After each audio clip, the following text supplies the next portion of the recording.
जय हिंद दोस्तों। लास्ट के लेक्चर में हमने बात की थी क्लास 8th एनसीईआरटी हिस्ट्री के चैप्टर 4 पर, tribal dikus and the vision of a golden age. उम्मीद है आपने ये लेक्चर ज़रूर देखा होगा और आज हम लोग चैप्टर 5 पर बात करेंगे। लेकिन इससे पहले मैंने आपको कहा था कि सिविल अपराइजिंग्स और ट्राइबल रिवोल्ट्स पर खूब सारे सवाल यूपीएससी में पूछे गए हैं और उनकी ऑलरेडी मैंने वीडियोज़ बना रखी हैं। तो उम्मीद है वो आपने अच्छे से देख ली होगी और अच्छे से सब कुछ रिवाइज कर लिया होगा। तो अगर आपने सही से रिवाइज किया है तो आप ये बताइए दीकू का मतलब क्या होता है। देखिए, पढ़ना इंपॉर्टेंट नहीं है, एट द एंड चीज़ें रिकॉल करनी है और एग्जाम में हमें पता है किस तरीके से सवाल आते हैं। आपसे डायरेक्टली कोई चीज़ पूछ लिया जाएगा, ना कि आपको कोई सीक्वेंशियल ऑर्डर दिया जाएगा, ना कि कुछ भी। तो जब भी आप पढ़ें तो मेक श्योर करें कि आप जो भी चीज़ पढ़ रहे हैं आप स्लाइड को बंद करें या वीडियो को पॉज करें और दोबारा एक बार सोचें।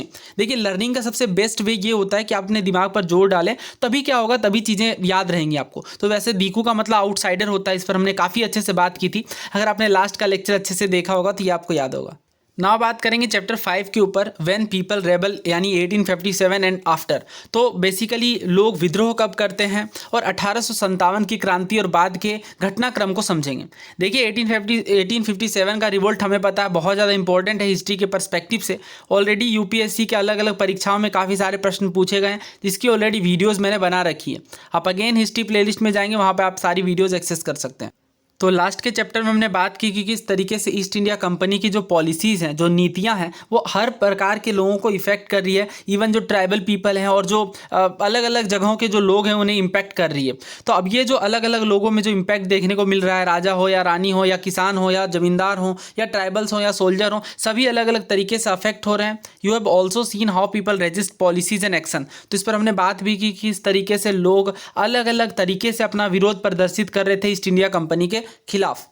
तो अगर आपको याद है तो आप ये बताइए संथाल रेबेलियन किस ईयर हुआ। अब मैं क्वेश्चन भी पूछता जाऊंगा और आपको आंसर करना है कमेंट बॉक्स में। इसका फ़ायदा ये होगा कि बहुत ज़्यादा आपकी लर्निंग कैपेसिटी इंप्रूव होगी, क्योंकि हमें पता है लर्निंग का जो सबसे बेस्ट मेथड है लिखना, सुनना और बोलना। इसमें से अगर आप राइटिंग करेंगे तो काफ़ी अच्छे से चीज़ें याद रहेंगी लंबे समय तक।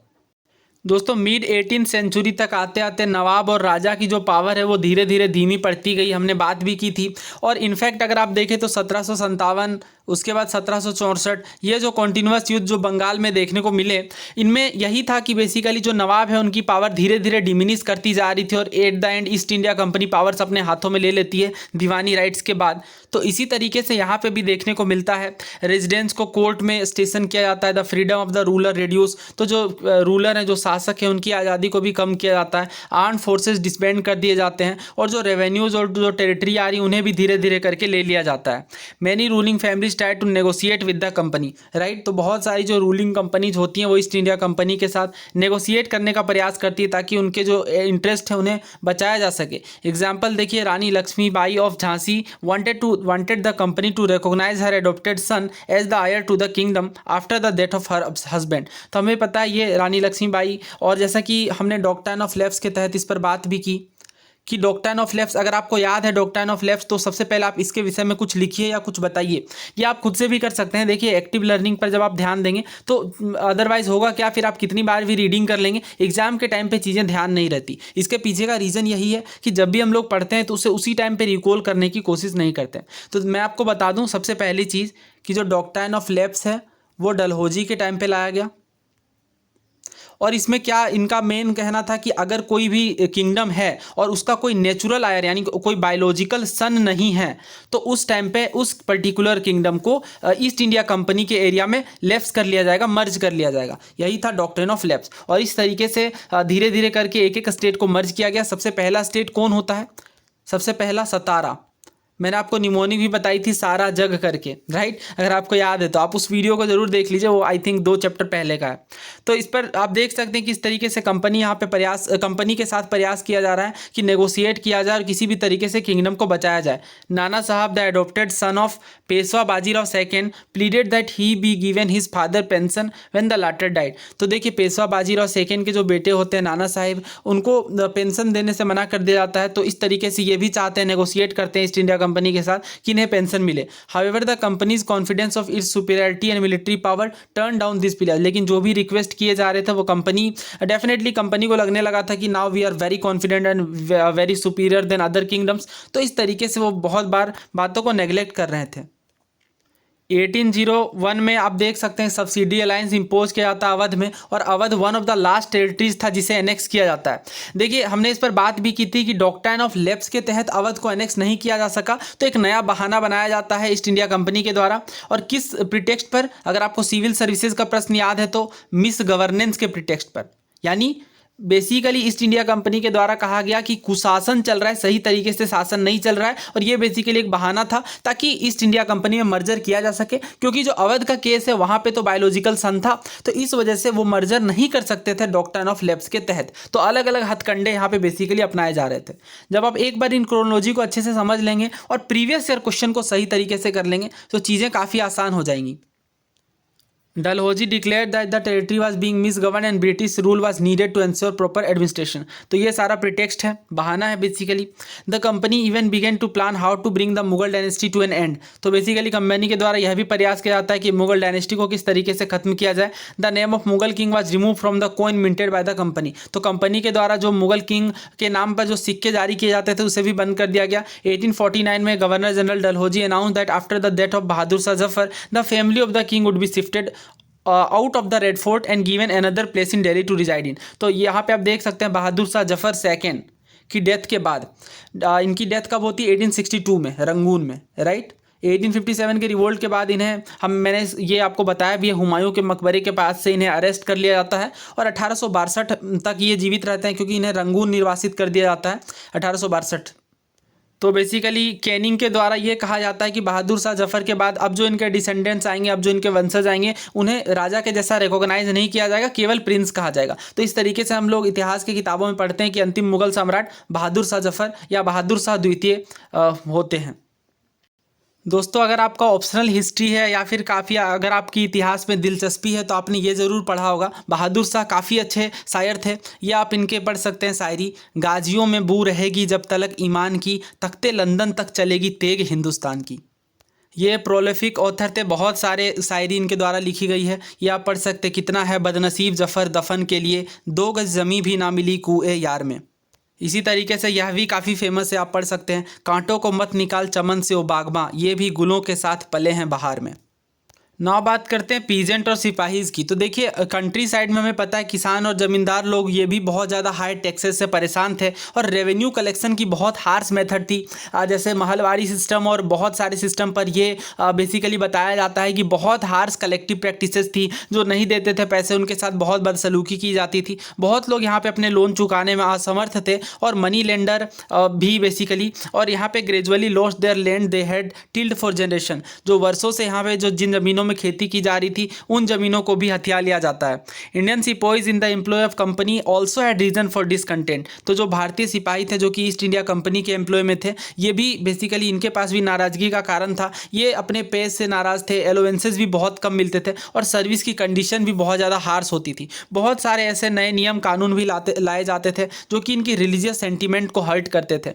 Did you know that in those day many people in the country believe that if they cross the sea they would lose their religion. तो बेसिकली उस टाइम पे यह भी माना जाता था लोगों के द्वारा कि अगर समुद्र क्रॉस कर लिया जाएगा तो उनका धर्म भंग हो सकता है। ऐसे विचार थे उस टाइम पे। और when in 1824 the sepoys were told to go to Burma to the sea route to fight for the company, they refuse to follow the order though they agree to go by the land route. यानी ये land route से जाने के लिए तो तैयार थे लेकिन ये सी रूट से जाना नहीं चाहते थे जब ईस्ट इंडिया कंपनी के द्वारा कहा गया कि आपको बर्मा जाना है युद्ध के लिए। तो इस तरीके से उन्हें उसके बाद इन्हें काफ़ी सीवियरली पनिश किया गया। And since the issue did not die down in 1856 the company passed a new law which stated that every new person who took up employment in the company's army had to agree to serve overseas if required। तो इसके बाद 1856 में company के द्वारा ऐसे नियम लाए जाते हैं कि जो भी कोई ईस्ट इंडिया कंपनी में शामिल होना चाहेगा एम्प्लॉयमेंट के लिए तो उन्हें ओवरसीज़ भी जाना पड़ सकता है अगर ऐसी ज़रूरत पड़ी तो।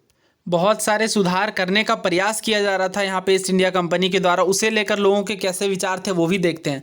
देखिए ब्रिटिशर्स को लगता था कि इंडियन सोसाइटी को सुधार की ज़रूरत है, ऐसे नियम कानून बनाने चाहिए जिससे प्रैक्टिस जो सती की प्रैक्टिस है उसे रोका जा सके और इनकरेज किया जा सके विडो रीमैरेज को। ऐसी चीज़ें भी देखने को मिल रही थी। इंग्लिश लैंग्वेज एजुकेशन को प्रमोट किया जाना चाहिए। 1830 के बाद the company allowed Christian missionaries to function freely in its domain and even own land and property. तो बेसिकली 1830 के बाद ईस्ट इंडिया कंपनी इजाज़त दे देती है क्रिश्चियन मिशनरीज को कि आप फ्रीली यहाँ पे आकर के अपने लैंड को एक्वायर कर सकते हैं, प्रॉपर्टी को एक्वायर कर सकते हैं। और 1850 में एक न्यू लॉ पास किया जाता है to make conversion to Christianity easier, ताकि ईजिली कन्वर्जन यहाँ पे कराया जा सके क्रिश्चियनिटी में। This law allowed an Indian who had converted to Christianity to inherit the property of his ancestor. तो बेसिकली एक लॉ भी यहाँ पे देखने को मिलता है। बहुत सारे इंडियंस को लगने लगता है कि ब्रिटिशर्स उनके खुद के रिलीजन को डिस्ट्रॉय करने का प्रयास कर रहे हैं, उनके सोशल कस्टम में ये बाधा डाल रहे हैं, और जो उनका ट्रेडिशनल स्टाइल है जीने का उनमें भी ये हैम्पर कर रहे हैं। दोस्तों, पर बहुत सारे ऐसे भारतीय डेफिनेटली थे जो इन चाहते थे कि हाँ सोशल प्रैक्टिसेस में सुधार हो। सती, हमें पता है 1829 में राजा राम मोहन रॉय के प्रयासों से सती का एबोलिशन किया जाता है। इसी तरीके से ईश्वर चंद्र विद्यासागर वुमेन एजुकेशन पर काफ़ी बढ़ावा देते हैं, बैतूल कॉलेज की स्थापना करते हैं। ये सिविल सर्विसेज में सवाल भी पूछा गया है। और इसके अलावा और भी बहुत सारे ऐसे सोशल रिफॉर्मर आते हैं जो हमारी सोसाइटी को एक नई दिशा प्रदान करते हैं। नाउ बात करते हैं कि एक म्यूटिनी जो होती है वो कैसे पॉपुलर रिबेलियन का रूप ले लेती है। आपने नाम भी सुना होगा, इंटरचेंजेबली यूज कर लिया जाता है। बहुत लोग रिवोल्ट ऑफ 1857 कहते हैं, बहुत लोग 1857 की म्यूटिनी कहते हैं। तो म्यूटिनी का मतलब क्या होता है? बेसिकली जब किसी ग्रुप ऑफ सोल्जर के द्वारा डिसओबे किया जाता है उनके खुद के ऑफिसर के खिलाफ, तो ये म्यूटिनी कहलाती है। दोस्तों, शासक और प्रजा के बीच तो स्ट्रगल होना, टसल होना बहुत नॉर्मल है, लेकिन बहुत बार ये स्ट्रगल इतने ज़्यादा फैल जाते हैं कि एक पॉपुलर रेजिस्टेंस का रूप ले लेते हैं। लोगों को लगने लगता है कि बहुत सारे लोगों को यहाँ पे ये विश्वास होने लगता है कि इनके एक कॉमन एनिमी है जिसके खिलाफ विद्रोह करना है। और for such a situation to develop people have to organise, communicate, take initiative and display the confidence to turn the situation around. यानी इस तरीके की स्थिति से निपटने के लिए एक लोगों के द्वारा मुहिम चलाई जाती है। इसी तरीके का एक सिचुएशन भारत के नॉर्थर्न पार्ट्स में डेवलप होता है 1857 में। यहाँ पे आप देख सकते हैं कि 1757 में प्लासी के युद्ध के 100 सालों के बाद ये घटना देखने को मिलती है। And East India Company faced a massive rebellion that started in May 1857 and threaten the company's very presence in India. यानी ये एक मैसिव रेबेलियन का रूप ले लेता है। मई 1857 में ये स्टार्ट होता है और इसके बाद कंपनी को अपने अस्तित्व पर खतरा महसूस होने लगता है। Sepoys mutiny in several places beginning from Meerut and a large number of people from different section of society rose up in rebellion. तो देखिए, जो सिपोई म्यूटिनी है ये मेरठ से प्रारंभ होती है और लेकिन ये अलग अलग जगहों में फैल जाती है और सभी सोसाइटी के हर तबके के लोग यहाँ पे रेबेलियन में शामिल होते जाते हैं। Some regard it as the biggest armed resistance to colonialism in the 19th century anywhere in the world. तो बहुत सारे इतिहासकारों के द्वारा माना जाता है कि ये एक बिगेस्ट आर्म रेजिस्टेंस था कॉलोनियलिज्म के खिलाफ, जो कि 19th सेंचुरी में देखने को मिलता है दुनिया के किसी भी भाग में। दोस्तों, यहाँ पर हम लोग 1857 के विद्रोह के घटनाक्रमों को समझेंगे, लेकिन देखिए इतना जानना इनफ नहीं है, और भी बहुत सारी बातें हैं जो यहाँ पे आपको समझनी पड़ेंगी। तो इसके लिए मैंने ऑलरेडी स्पेक्ट्रम और बाकी सारी जो थीम्स वाली एनसीईआरटी उन सभी को मिला करके कंपाइल करके ऑलरेडी वीडियोस तैयार कर रखी हैं, आप देख सकते हैं। और हिस्ट्री प्लेलिस्ट में जा करके वहाँ पर उस लेक्चर्स के एंड होने के बाद यूपीएससी के द्वारा काफ़ी सारे सवाल पूछे गए हैं, तो उन सारे सवालों को कर लेने के बाद आप बिल्कुल कॉन्फिडेंट हो जाएंगे। बट फिर भी यहाँ पर भी हम लोग चीज़ें डिस्कस करेंगे। देखिए, 29 मार्च 1857 को एक यंग सोल्जर मंगल पांडे को hang to death for attacking his officer in Barrackpore. तो बेसिकली ये बैरकपुर में ऑफिसर्स पर अटैक करते हैं, जिसके कारण इन्हें हैंग टू डेथ कर दिया जाता है 29 मई 1857 को। कुछ दिनों के बाद इसी रेजिमेंट के जो मेरठ के रेजिमेंट के जो सिपाही हैं वो अपने आर्मी के खिलाफ बगावत कर देते हैं और आर्मी ड्रिल को यूज़ करने से मना करते हैं। इसके पीछे का रीज़न ये होता है कि उन्हें लगता है कि they were suspected of being coated with the fat of cows and pigs. तो यहाँ पे बेसिकली इस तरह का र्यूमर है। और 85 sepoys were dismissed from service and sentence to 10 years in jail for disobeying their officer. तो यहाँ पे 85 सिपाहियों को सर्विस से डिसमिस कर दिया जाता है और 10 सालों की सज़ा दे दी जाती है। और ये 9 मई 1857 की बात है। 10 मई को जो मेरठ के बाकी सिपाही हैं, बाकी जो सोल्जर हैं, वो यहाँ पे मेरठ में जेल में पहुँच जाते हैं और जो बाकी जो इम्प्रिजन कर लिया गया सिपाहियों को उन्हें रिलीज़ करवा देते हैं। उसके बाद ये जो ब्रिटिश ऑफिसर है उन्हें अटैक करते हैं और किल करते हैं। दे कैप्चर्ड गन्स एंड एम्यूटेशन, जो अलग अलग तरह के हथियार हैं जो गन से उन्हें कैप्चर कर लिया जाता है। और जो बिल्डिंग्स और प्रॉपर्टीज़ हैं ब्रिटिशर्स की उनमें आग लगा दिया जाता है और फिरंगीज़ के खिलाफ वॉर डिक्लेयर कर दी जाती है।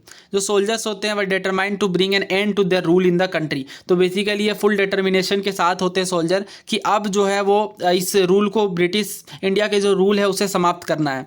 But who would rule the land instead, the soldier had an answer to this question now. लेकिन सवाल ये उठता था कि अगर ईस्ट इंडिया कंपनी ना होगी तो उसके बदले में कौन यहाँ पे रूल करेंगे। तो उत्तर निकल करके आता है मुगल बादशाह बहादुर शाह जफर। तो जो मेरठ के सिपाही हैं rode all night of 10 May to reach Delhi. तो दिल्ली ये पहुँचते हैं और ये 10 मई की रात की बात है और सुबह, अगले ही सुबह ये पहुँचते हैं और जैसे ही इनके अराइवल की न्यूज़ फैलती है, जो रेजिमेंट होते हैं दिल्ली में जो स्टेशन कर रहे होते हैं वो भी बगावत में आ जाते हैं। Again British officer were killed, armed and ammunition seized, building set on fire. तो उसी तरह की गतिविधियां यहाँ पे दोबारा दोहराई जाती हैं। ये जो सोल्जर है जो कि जीत का जश्न मना रहे होते हैं, ये रेड फोर्ट के वॉल में गैदर करते हैं जहाँ पे बादशाह रहते थे और ये डिमांड करते हैं कि हमें बादशाह से मिलना है। और जो एम्पेरर होते हैं was not quite willing to challenge the mighty British power but the soldier persisted. तो बहुत ज़्यादा इनका मन नहीं होता और इनके पीछे बहुत सारे रीज़न भी है। अगर आप देखें तो पहली तो इनकी उम्र काफ़ी ज़्यादा हो गई थी उस टाइम पे, काफ़ी ये बूढ़े हो चुके थे। इसके अलावा और भी बहुत सारे रीजंस है और जो एम्पेरर हैं वाज क्वाइट नॉट विलिंग, लेकिन अगर इतने सारे सोल्जर्स परजिस्ट करते हैं तो इन्हें यहाँ पे शामिल होना पड़ता है।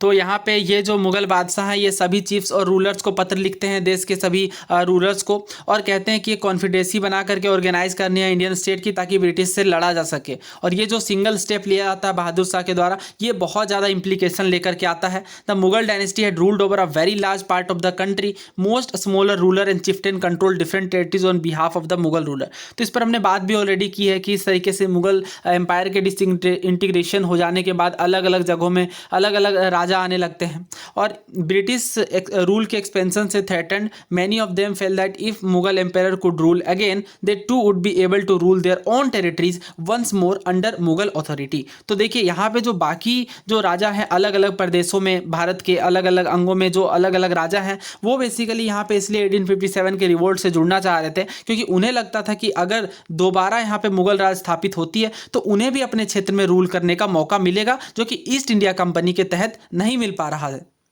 तो ब्रिटिशर्स को कभी नहीं लगा था कि बात इतनी ज़्यादा बढ़ जाएगी। उन्हें लगा था कि इन डिस्टर्बेंसेस को काफ़ी आसानी से शांत कर लिया जाएगा। लेकिन बहादुर शाह जफर के इस एक डिसीजन के बाद कि रेबेलियंस को जो ये आशीर्वाद देते हैं बेसिकली कि हाँ अब हम लोगों को ब्रिटिशर्स के खिलाफ बगावत करनी है, तो इसके बाद चीज़ें बहुत तेज़ी के साथ बदल जाती हैं और बहुत अलग अलग प्रदेशों के लोग भी आकर जुड़ते हैं। वो भी अभी हम लोग आगे देखेंगे कि किस तरीके से रेबेलियन स्प्रेड आउट होता है। देखिए एक वीक तक तो यहाँ पे कोई अपराइजिंग नहीं देखने को मिलती क्योंकि न्यूज़ पहुँचने में काफ़ी ज़्यादा वक्त लगता है और इसके बाद एक सीरीज़ ऑफ म्यूटिनी स्टार्ट होना शुरू हो जाती हैं। एक एक करके सारे रेजिमेंट म्यूटिनी करना स्टार्ट करते हैं और जो अलग अलग जो नोडल पॉइंट है जैसे दिल्ली हो गए, कानपुर हो गए, लखनऊ हो गए, इन सभी जगहों में भी जो रेजिमेंट्स हैं म्यूटिनी करने के बाद शामिल हो जाते हैं इस बगावत वाली ग्रुप के साथ। After them the people of the town and villages also rose up in rebellion and rallied around local leader, zamindar and chief who are prepared to establish their authority and fight the British. तो इसके बाद जो लोग हैं शहरों के, गाँवों के, वो भी रेबेलियन में जुड़ते जाते हैं और लोकल लीडर के खिलाफ रैली अराउंड लोकल लीडर, जो हम वहाँ के लोकल लीडर्स होते हैं, जो ज़मींदार होते हैं, जो चीफ होते हैं, इन सभी के साथ रेबेलियन में शामिल हो जाते हैं। और इसके बाद अगर आप देखें तो अलग अलग क्षेत्रों से जैसे नाना साहब जो कि एडॉप्टेड सन होते हैं लास्ट पेशवा बाजीराव के, इस पर हमने बात भी की, जो कि कानपुर में रहते हैं, gathered arm forces and expelled the British garrison from the city. तो जो कानपुर शहर है वहाँ से ब्रिटिश गैरिसन्स को भगाते हैं।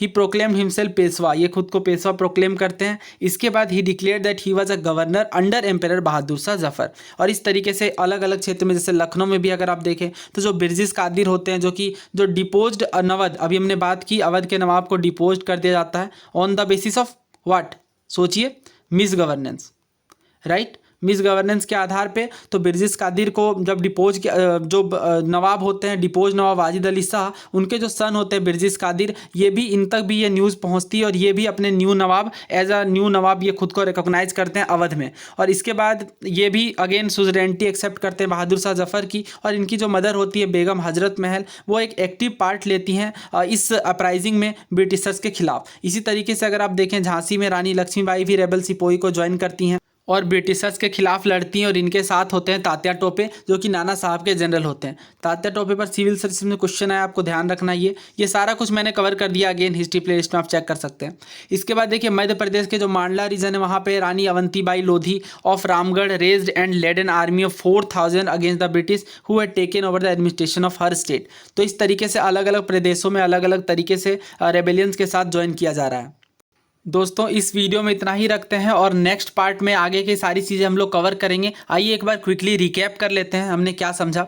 देखिए यहाँ पे 1857 के रिवोल्ट से पहले हमने ये समझा कि किस तरीके से जो ईस्ट इंडिया कंपनी की पॉलिसीज़ थी वो हर प्रकार के लोगों को इम्पैक्ट कर रही थी, नवाब के पावर को लिया जा रहा था। और इसके बाद हमने अवध की बात की कि अवध को भी एनेक्स कर लिया गया और बाकी प्रदेशों को भी अलग अलग तरकीबें लगा करके, जैसे डॉक्ट्राइन ऑफ लैप्स हो गया, सब्सिडी अलायंस हो गए, इन सभी तरीकों हथकंडों को लगा करके अलग अलग प्रदेशों को शामिल किया जा रहा था। इसके बाद हमने पीजेंट्री की बात की, किस तरीके से पीजेंट्री को भी बर्बाद कर दिया जाता है अलग अलग तरीके के मेजर्स लगा करके। और जो फाइनल ट्रिगरिंग पॉइंट होता है 1857 के रिवोल्ट का पीछे का, वो होती है सिपोई म्यूटिनी। हमने बात की किस तरीके से मेरठ में ये जो खबर फैलती है, इसके बाद मंगल पांडे के द्वारा यहाँ पे जो सिपोई होते हैं उनके खिलाफ बगावत की जाती है और इस तरीके से बाकी लोग भी जुड़ते जाते हैं। इसके बाद हमने यहाँ पे बात की किस तरीके से एक म्यूटिनी पॉपुलर रेबेलियन का रूप लेती है।